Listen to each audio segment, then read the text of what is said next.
So when we talk to brands and retailers, normally the conversation is geared around kind of what price points, what territories to sell in, what product listings should look like, how they optimise their content, what the customer anticipation is.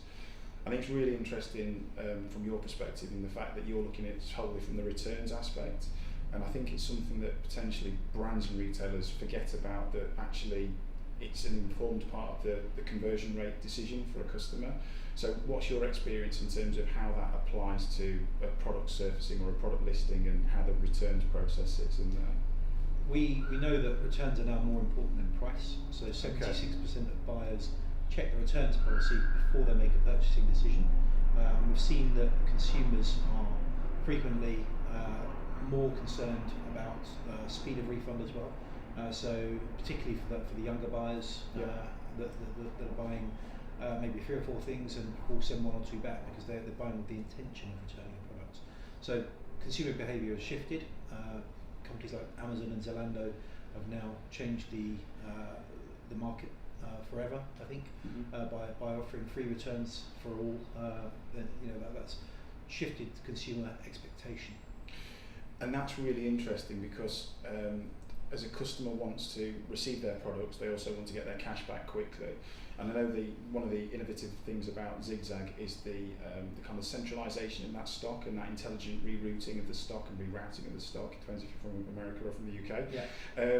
Can you just touch on that a little bit more for us, and what's really innovative about ZigZag and how it utilises that and surfaces those stock? Yeah, so it's very much a localised solution. It's available in 35 different languages.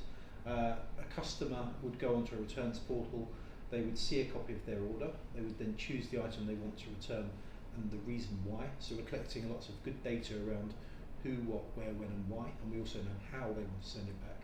So they can choose to send it back by post, by courier, by locker, and it could be a collection from home. Then the goods come into a local warehouse and we scan and grade those.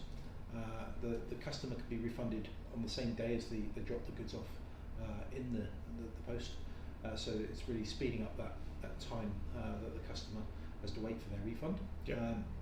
And then the goods can be resold through a marketplace from that local market, so it means we don't always have to bring the goods back. We could actually hold and resell through Pentagon's merchant record solution, plugged into things like Amazon, and actually restock the product immediately and then resell it to the next consumer that buys the goods.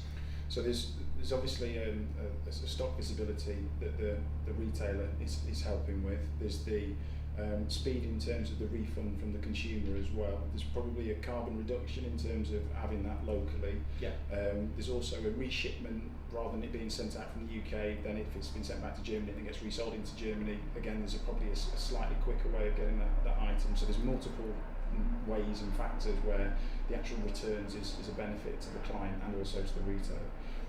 That's really interesting.